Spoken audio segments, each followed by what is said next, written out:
Good morning friends, आपका welcome है आपके अपने यूट्यूब चैनल में। एक बार फिर से मैं आपके सामने आ गई हूँ मुस्लिम लॉ का नेक्स्ट लेक्चर लेके नेक्स्ट वीडियो के साथ में। इसके पहले मैंने एक वीडियो डाला है मुस्लिम लॉ पे, आपने अभी तक नहीं देखा है तो प्लीज़ जाके चेक कर लें। तो आज वाले जो वीडियो में हम देखने वाले हैं सोर्सेस ऑफ मुस्लिम लॉ, यानी मुस्लिम विधि के स्रोत क्या क्या हैं, यानी मुस्लिम विधि की उत्पत्ति कहाँ से होती है, उसके कुछ पॉइंट्स उसमें क्या क्या है। तो दो सोर्सेस है हमारे सामने, प्राचीन स्रोत, द्वितीयक स्रोत, जिसको हम प्राइमरी सोर्स और सेकेंडरी सोर्स कहते हैं। आज हम सिर्फ एक पॉइंट्स जो है हम जानेंगे कि सोर्सेस क्या क्या हैं, प्राइमरी में क्या क्या है, सेकेंडरी में क्या क्या है। वो इसलिए क्योंकि जितने भी सोर्सेस हैं पॉइंट टू पॉइंट हम अलग अलग वीडियो में डिस्कस करें तो ज़्यादा अच्छा होगा, आपको अच्छे से समझ में आएगा। तो अब देखते हैं हम प्राइमरी सोर्स में क्या क्या आता है और सेकेंडरी सोर्स में क्या क्या आते हैं। तो हमारे सामने है प्राचीन स्रोत में जो हमारे सामने जो हमें पढ़ने हैं, सबसे पहले कुरान, फिर सुन्ना जिसे हम सुन्नत भी कह सकते हैं, फिर इज्मा, फिर कयास। तो कुरान जो आपके सामने है, मतलब पहला जो सोर्स है, यही सबसे ज़्यादा इम्पॉर्टेंट, सबसे पहला सोर्स है। कि इसे क्वेश्चन भी बनते हैं प्रीलिम्स में कि इसको हम आज वाले वीडियो में जो हम देख रहे हैं वो प्रीलिम पॉइंट ऑफ व्यू से ही हम देख रहे हैं कि जब डायरेक्ट क्वेश्चन बनते हैं कि मुस्लिम लॉ के सोर्सेस में अगर आपसे पूछ ले कि प्राइमरी यानी प्राचीन स्रोत में सबसे इम्पॉर्टेंट सोर्स कौन सा है तो वो कुरान ही है। अब कुरान क्या है और उसमें कितने चैप्टर्स हैं, कितने क्या है, ये सारे हम नेक्स्ट वीडियो में देखेंगे। तो कुरान एक्चुअली में क्या है, कुरान जो है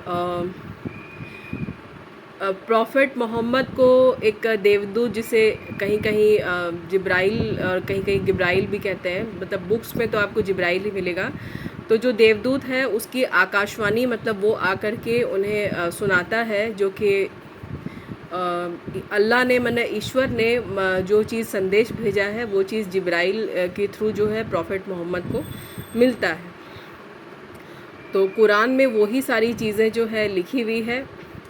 और सुन्ना क्या है, तो सुन्ना यानी सुन्नत पैगंबर मोहम्मद की परंपरा है, जिस पर जो चीज़ वो करते थे, जिस पर वो चलते थे, उनका तरीका, उनका वचन और उनका रहन सहन, उनके सोच विचार, ये सारे आपको सुन्ना में मिलेंगे, जिसे मुस्लिम सुन्नत के तहत फॉलो करते हैं।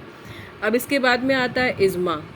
तो इज्मा का मतलब आप समझिए उच्च कोटि के विचार। अब उच्च कोटि के विचार उन लोगों के हैं जो स्कॉलर्स हुए उस टाइम के मुस्लिम लॉ के, जो बड़े बड़े स्कॉलर्स हैं, विधि वेता जिसको हम कह सकते हैं, उनके जो विचार हैं, उनकी जो सहमति है वही इज्मा में है।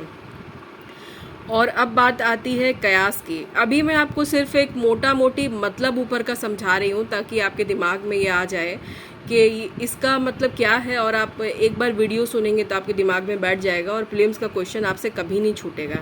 वैसे हम एक एक करके डिटेल में डिस्कस करेंगे, ये मेरा आपसे वादा है। कुरान को भी हम एक सेपरेट वीडियो में डिस्कस करेंगे, सुन्ना, इज्मा, कयास सबको एक अलग अलग वीडियो में करेंगे तो ज़्यादा अच्छा रहेगा। कयास का मतलब समझिए आप लोग के, मतलब कोई एक युक्ति सोच करके, कोई एक युक्ति पर विचार करके एक नई युक्ति का निर्माण करना, यानी कयास लगाना, यानी मत का एक होना। किसी भी मुद्दे पर जैसे चार लोग बैठ करके अगर विचार विमर्श कर रहे हैं तो उस मुद्दे पर उन चारों की जो एक राय है, उनका जो मत एक है, वही यहाँ पर कयास है कि एक युक्ति को विचार विमर्श करके एक नई युक्ति का निर्माण करना। तो ये थे प्राचीन स्रोत। अब आपके सामने आते हैं द्वितीयक स्रोत।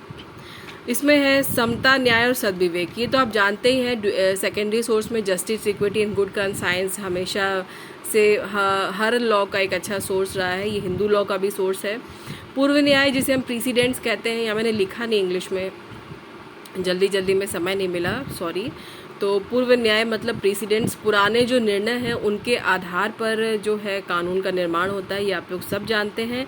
इसके बाद एक्ट्स और अधिनियम जो बने, बहुत सारे एक्ट्स बने, उन सब का एग्जाम्पल मैं आपके सामने रखूँगी कि कौन कौन से एक्ट्स जो हैं अभी तक में बन चुके हैं मुस्लिम लॉ के लिए, कौन कौन से महिलाओं के लिए स्पेशली बनाए गए हैं, तलाक के लिए या संपत्ति में अधिकार के लिए, उन सब की चर्चा हम करेंगे।